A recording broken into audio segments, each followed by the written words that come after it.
Welcome to God Powered. Now, in this episode, I want to take a look at the person I consider to be the most underappreciated hero of the Bible. In fact, so much so that I bet if I asked most people to name their favorites, she wouldn't even be on the list. And she should be, because there's powerful things we can learn from her about living a God-powered life. Now, that hero is Sarah. And unfortunately, as soon as I mention that name, most people are already thinking of Abraham. And it's like he is the star of the show. You know, he's a friend of God. He believed God and it was accounted to him as righteousness. But the reality is, Sarah was a hero in her own right, and we're going to see that. But first we need to put it into context. See, God had made what seemed to them to be a mind-blowingly big, amazing promise. See, they had no children, and they couldn't have children. And God said, not only are you going to have a child, but eventually your descendants are going to be like the sand of the seashore. Now, that already seemed big, amazing, mind-blowing promise. But the reality was even greater than that. See, that promise, there were going to be eternal consequences to that promise. We, to this day, still are receiving blessings from that promise. So that promise was, even though in their mind it was massive, it was even bigger than that. And so because of that, it took time for that to develop. And they waited years and years and years. Those things in your life and in my life that we're still waiting on, whether it's a promise we feel like God's given us, it's a heart's desire, whatever it is, it's not that God's delaying.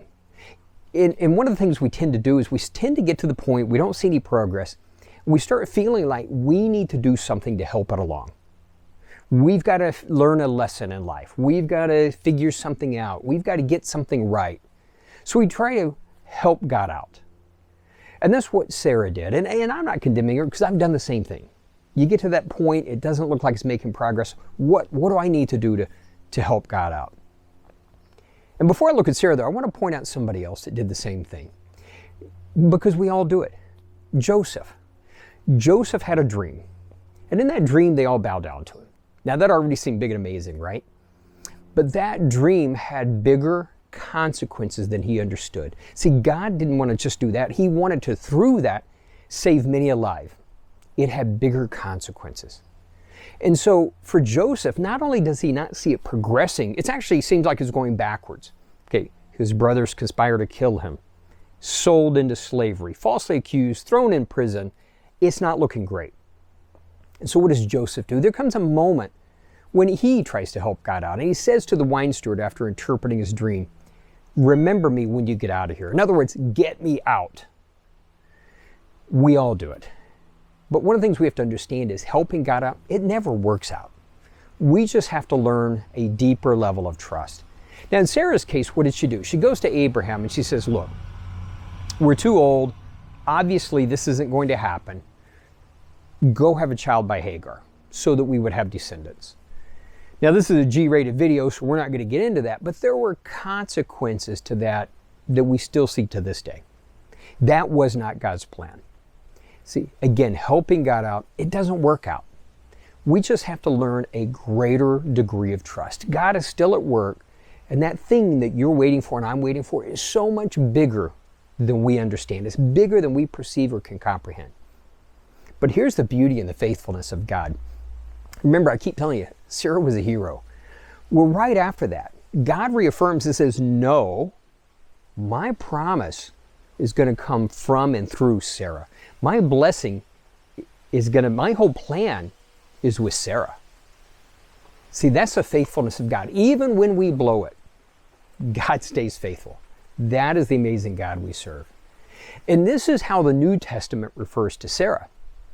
Hebrews 11, now this is in the New Living Translation, says, it was by her faith also the promise was fulfilled. But even better is this. Galatians says it this way. It says, Hagar, that was them trying to work it out. Hagar represents our slavery to the law. We're trying to earn God's favor. We're trying to earn a way for him to bless us. But Sarah represents the grace and the freedom we have in Christ. How would you like for that to be your eternal reputation? So again, that thing that's in your life that you're waiting for, God's not delaying. He's not waiting for you to learn something, but it's got greater consequences. It's going to impact so many more people than you realize. So it's progressing. We just have to learn to trust God even more than we ever have before. But there's one more lesson from Sarah that I think we really have to learn for that God-powered life. And that is this: from the time that God made the promise, they went on this incredible journey. There were ups, there were downs, there were highs, there were lows. And along the way, something happened. How do we respond when somebody close to us lets us down? And it's happened to all of us, and unfortunately will happen again. It's not just it's happened once and it's done. This is something that will probably happen again in your life. Whether it's a spouse, whether it's a business associate, a ministry leader, there are those moments when the people close to us let us down. In reality, is we let others down. And how should we respond to that? Well, unfortunately, so many times, especially, I use ministry leaders, so many times what happens, we're offended. We don't like how they handled something. We don't think they understand the whole picture. So what do people do? They leave the church. They reject the ministry. They leave a business relationship. They sometimes get divorces because they were offended, because somebody didn't handle it the way they thought it should be. You know what? I think we can learn again a valuable lesson from Sarah. So not only along the way did she get let down, but in fact, to a degree, I don't think any of us will really experience. And what happens? So we see it a couple of times. So in Genesis chapter 12, they come to Egypt. And in his insecurity, Abraham says to Sarah, look, you're beautiful. They're going to kill me for you. In his insecurity, he says, tell them you're my sister.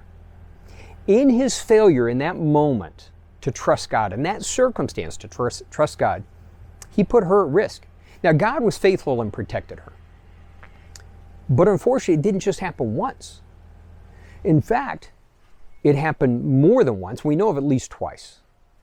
And why can I say that? So in Genesis 20, same thing happened with Abimelech. Well, this time Abraham gets confronted in his failure to completely trust God in that circumstance. Abimelech confronts him, and Abraham says, it has been the way that we've responded wherever we go.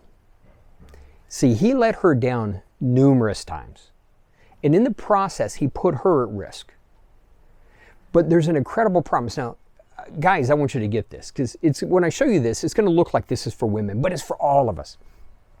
And this is how she's remembered. In 1 Peter, it says it this way: when you do what's right, without fear of what your husband might do, you receive the blessings of Sarah. You're a daughter of Sarah.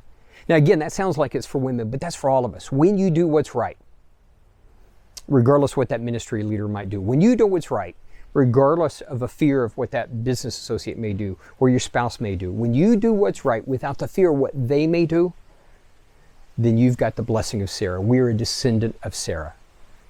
There's a principle here. When we stick it out, God will work it out, and there's a blessing that goes along with it. Remember, God's plan is at work through you and in your life. That's why we need a God-powered life.